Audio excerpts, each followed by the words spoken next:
Good morning and welcome to the latest edition of my aquaponics. Well, as you can tell, we have gone from cinders to a floating raft to now a PVC style of aquaponics. And it's working really nicely. Things are growing, and we hope to add 3 more pipes to this system.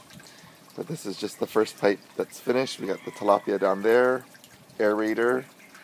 Okay, the water flows through this pipe back to it. This primarily is for leafy greens. As you can see, there's a pipe that comes up from the fish. It goes in here, and then as you can see, the water goes into the pipe,